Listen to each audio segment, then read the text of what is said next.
The adoration of the infant Christ has been a popular theme among artists. Flemish painter Pieter Paul Rubens painted many adorations in which the Black Magus plays a remarkable role. This painting was commissioned by Rubens by the prioress of a convent who wasn't very rich, and she only had 920 guilders.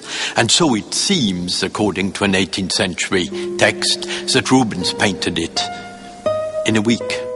The Magi may represent different things. If they represent the continents, the Black Magus represents Africa or America.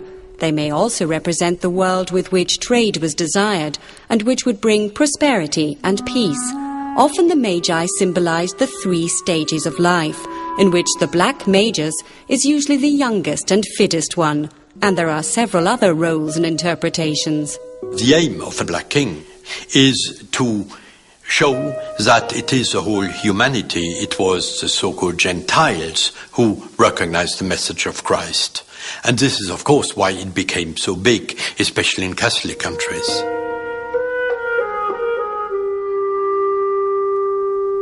Wat u ziet is een aanbidding van de koningen. Het is geschilderd voor een kerk in Doornik.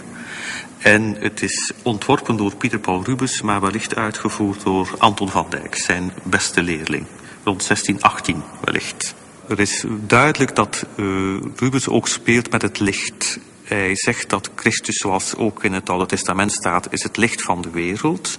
En hij confronteert dan de blanken uit het gevolg met de zwarten uit het gevolg, zodat men ook in het gevolg een soort van clair-obscuur heeft, licht en donker. Dus de lichtsymboliek speelt er wel in mee dat hij ook zwarte medemensen afbeeldt. Dus dat is voor hem ook heel mooi esthetisch overigens, dat contrast. Het is tamelijk origineel van Rubens eigenlijk dat hij dat doet. Dat is voor de eerste keer zo voor een aanbidding der koningen voor het stadhuis van Antwerpen, wat hij geschilderd heeft ter gelegenheid van het sluiten van het 12-jarig bestand op 9 april 1609. This painting for the town hall was intended to celebrate the signing of the 12-year truce in the 80-year war. In this painting, the Magi probably play the role of peace ambassadors.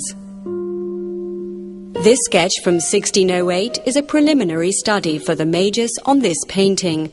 Interestingly, in the final adoration, Rubens' Magus is one of the few figures looking at us instead of the infant Jesus. His prominent place and magnificent robes stand out as well. Rubens painted other adorations in which our attention is drawn to the Black Magus. Rubens gave his black figures a life of their own. They are as much alive as the other figures in his compositions, who are the protagonists. He put black figures at the centre of his pictures, and Jordaens and Boekhorst and Van den Hoeke did so after him. Artists sometimes use black figures where they might use a shadow even. They might show a figure in shadow, but they might decide instead to use a black figure. But obviously you would not put a black figure at the centre of your painting if you didn't think this figure looked in some way beautiful. And this is where art demonstrates things that you don't find very much in literature of the period. You don't find very many writers in the Netherlands at this period saying black people are beautiful, but you do find it in art, and the evidence is there before our eyes.